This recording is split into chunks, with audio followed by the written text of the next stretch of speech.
mari est parti. Quand j'ai quitté la guerre, après l'enterrement, ils m'ont demandé d'attendre. Il y a 6 hélicoptères qui sont arrivés. Il y avait le président de la Libye.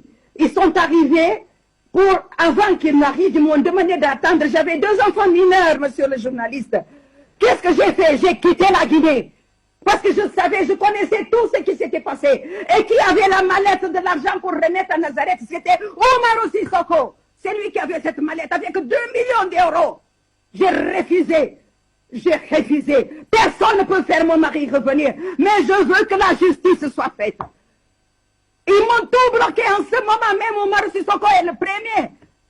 Avec une collaboratrice à lui. Ils ont tout bloqué, mes avoirs. Mais mes enfants sont diplômés. Même la plus petite, elle est diplômée en droit.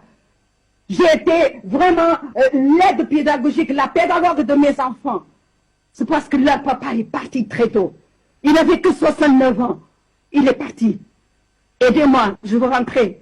Aidez-moi, aidez-moi, aidez-moi, aidez-moi, aidez-moi. Vraiment. Que Dieu vous bénisse, vous protège, vous donne la longue vie, commençant par le président Kani. Ce qu'il fait, vraiment, vraiment, c'est énorme. Il est en train de nous écouter. Nous sommes des victimes. C'est une souffrance. Dieu lui donnera une longue vie.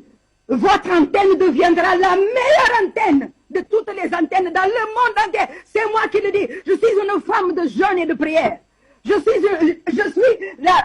la reine Esther de la Bible. Je fais le jeûne chaque mois, 3 jours. 3 jours premier, 3 jours, je fais le jeûne. Jusqu'à présent, je suis en jeûne jusqu'à Pâques. Aidez-moi, aidez-moi, aidez-moi. Je suis votre maman de l'Afrique. Aidez-moi, s'il vous plaît.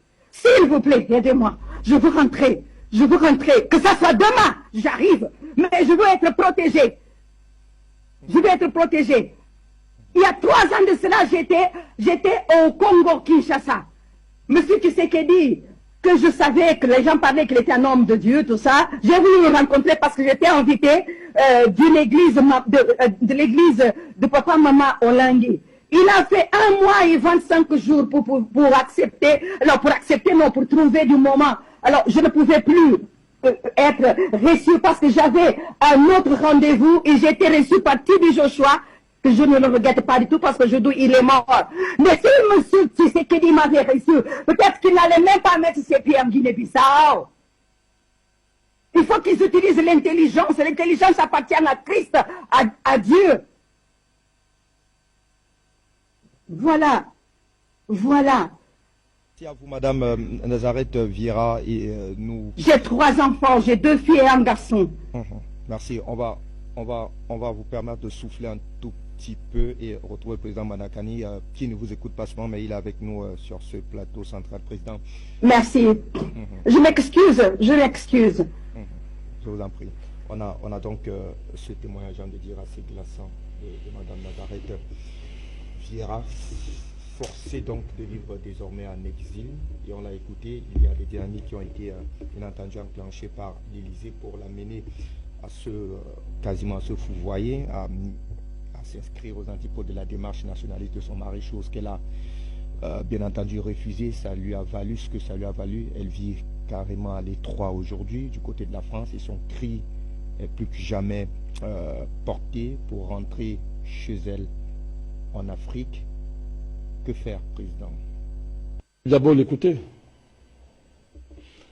Écouter ce témoignage qui nous plonge dans les marécages les plus ténébreux de la France-Afrique et des réseaux de la criminalité internationale qui va jusqu'aux États-Unis, parce qu'elle a ce dossier vraiment jusqu'aux Américains. Et vous avez toute une filière, depuis Kadhafi en passant par Blaise Compaoré, Yaya Jammeh, jusqu'à Mbalo. Et vous comprenez les réseaux, même les réseaux actuels, les liens qui entre Mbalo, Ouattara, Macky Sall, jusqu'à Macron. Même les petits relais au Cameroun. Je rappelle les petits relais au Cameroun. Vous savez qui était Nino Vieira? C'est le successeur, le dépositaire testamentaire de l'œuvre d'Amical Cabral. Est-ce que les panafricanistes peuvent laisser la veuve d'un type comme ça dehors, comme ça? Et il y a quelqu'un qui dit que le président de Guinée-Bissau, qui ne s'en occupe même pas, et qui a passé le temps à prendre de l'argent au nom, sur le dos de cette femme. Prendre de l'argent, ce n'est pas seulement les 2 millions d'euros que Kadhafi a apportés quand son mari décède. On reviendra sur le vote du colonel Kadhafi. On reviendra. Donc Kadhafi est au centre des choses très compliquées. Il n'est plus là, mais on connaît ça, on connaît. Et l'assassinat du successeur d'Amilcar Cabral, son assassinat, c'est grave. Parce qu'au cœur de ça, il y a seulement, non seulement il y a des enjeux géopolitiques, mais les enjeux liés à la drogue. La géopolitique de la drogue, avec sa puissance destructrice dans nos pays et au niveau de nos dirigeants. Est-ce que vous savez que la drogue est en train de détruire, l'enjeu de la drogue est en train de détruire le Nigeria? Est-ce que vous le savez à l'heure actuelle?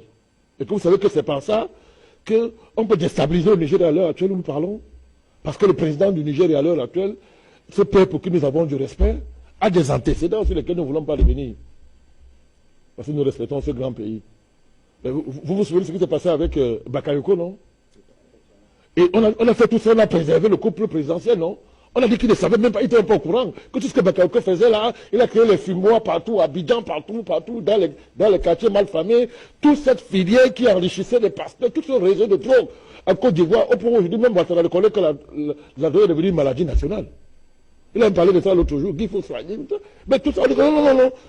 Eux n'étaient pas au courant, ils ne savaient pas. Tout ce que Bakayoko faisait là, c'était dans leur dos.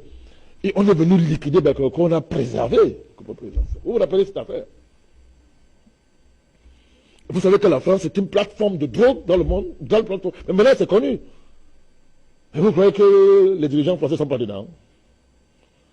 Et vous comprenez l'importance d'un type comme Ambalo, qui se retrouve au centre des enjeux, qui ne sont même pas à sa hauteur. Pourquoi? Et c'est depuis qu'Ambalo est dans ces choses-là. C'est depuis. Si on met à la tête d'un pays quelqu'un qui est au cœur des réseaux de trafic de drogue, vous savez ce que ça signifie? Je vous ai parlé dans Souman Magnon, tu te souviens? C'était général.